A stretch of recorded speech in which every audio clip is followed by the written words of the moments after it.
McFly, you know, that great band, I might be married to one of them, wrote a song called Love Is Easy, and I love the song.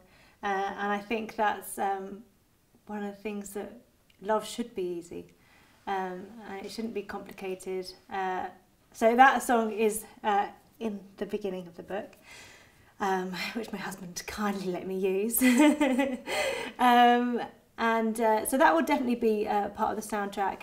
I'd obviously also have Casey and JoJo's All My Life. I just think it's an amazing song, and if you haven't heard it for a while, just go on YouTube and listen to it, because it will just transport you back to just an amazing time. It's amazing. It's an amazing song. And also Hanson's Mbop, which should have the same effect on you in the fact that it takes you to a different time, but you will be bouncing around. And also I put the Kooks in there, You Don't Love Me the Way That I Love You, or whatever it's called, but those are the main lyrics. Yeah, I think they'd be my top 4 on the soundtrack. Well, it has younger characters, but then they turn out older. But yes, I would say it is more grown up. It's a lot more saucy, this one. I'm a bit worried about my dad reading it. But he did text me, and because I said, you know, I'm a little bit worried. I think I put on Facebook when I was writing one scene, and I kept getting the giggles when I was writing it, because I kept thinking, my dad's going to read this, and how inappropriate it was. So he texted me, and he was like, look, I've seen it all before. You know, he's not a saint, so I'm sure it's fine. It's just knowing that my dad's reading it. But anyway, yes, it's saucier, it's more grown up, but not in a way that's out of context. It's purely, it follows these 3 people and what they go through.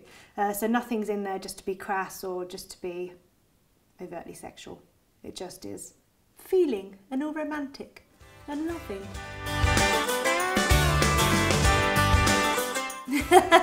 I'm going for option C. I would say I'm more like Ben.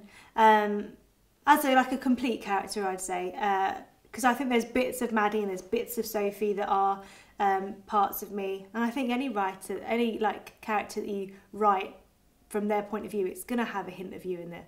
It's got to. You are their voice. And I think that's the same with acting and everything. Whatever you do, there's always an element of you in there. But I would say Ben is the character that's most like me. He's a dreamer, he's a thinker, and he's a hopeless romantic, which I think I am. I had quite a few. Like I loved all the Secret 7 and the Famous 5 and everything like that, and anything that was an all-girl boarding school I loved. But Judy Blume, I just think was fantastic, and she has a lot to answer for, really. I spent a lot of my teenage years in front of my mirror with my friends going, I must increase my bust. And it never worked, actually. So I'd just like to put that out there right now. That never worked, Judy. It didn't work. But it was great fun. So that's from Are You There, God, It's Me, Margaret, which was amazing. But she also wrote a book called Forever, which was very rude, very saucy, and had us girls gossiping and laughing for quite some time because a man names his hoo-ha. Called Ralph, in case you didn't know. Or is the character called Ralph? No, I'm sure he's... yeah, whatever.